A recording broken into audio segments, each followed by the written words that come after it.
औज़ुबिल्लाहि मिनश्शैतानिर्रजीम बिस्मिल्लाहिर्रहमानिर्रहीम। सामीन, आज हम एक वजीफ़ा क्या फ़रमान है इमाम जाफ़र सादिक़ अलैहिस्सलाम का, वो आप तक बताने जा रहे हैं। वजीफ़ा भी बन जाता है और फ़रमान मासूम भी बन जाता है। फ़रमान मासूम सादिक़ आले मोहम्मद का ये फ़रमान है। इमाम फरमाते हैं कि आपके घरों में जिन्नात क्यों रहते हैं।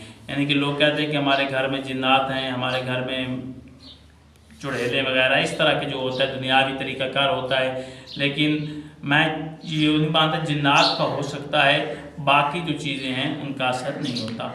ठीक है, इमाम फरमाते हैं तो आपके घर में जिन्नों का क्यों बसेरा होता है, जिन आपके घरों में क्यों रहते हैं। इमाम का ये फरमान थे। इमाम फरमाते हैं एक शख्स ने इमाम जाफ़र सादिक़ अलैहिस्सलाम से आकर शिकायत की कि मेरे घर में या मौला जिनों का बसेरा है, जिन रहते हैं तो घर वालों को सताते भी हैं, घर में खाना वगैरह पड़ा हो तो वो भी ख़राब कर देते हैं, कोई मेहमान आ जाए तो उसको भी तंग करते हैं। तो इमाम ने फरमाया कि तू बता कि तेरे मकान की छतें कितनी ऊंची हैं, तेरे मकान की छतें कितनी ऊंची हैं। तो उसने अर्ज़ किया मौला 10 हाथ ऊंची होंगी, इतनी हो सकती हैं 10 हाथ, यानी कि 10 फीट कर लें कि 10 फीट तक, यानी कि 10 हाथ वो मेरे मकान की छतें जो हैं ऊंची हैं।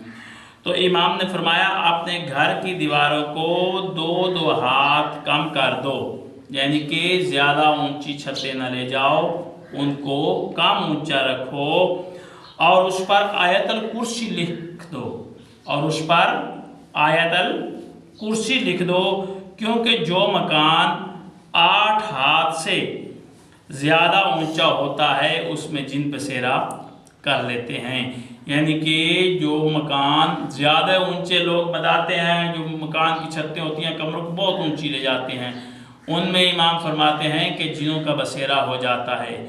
अगर तुम चाहते हो कि तुम्हारे घर में जिनों का बसेरा ना हो तो फिर उन छतों को नीचा बनाओ, यानी कि ज़्यादा ऊंचा न रखो, कम ऊंचा रखो, और उसके बाद अपनी दीवार पर आयतल कुर्सी का नक्श बनाकर लगा दो या अपनी दीवार पर आयतल कुर्सी लिख दो। इंशाअल्लाह ताला आपके घर में कभी भी जिनों का बसेरा नहीं होगा और जिन भी नहीं आएंगे। ये इमाम का फरमान है, आप इस पे अमल करें।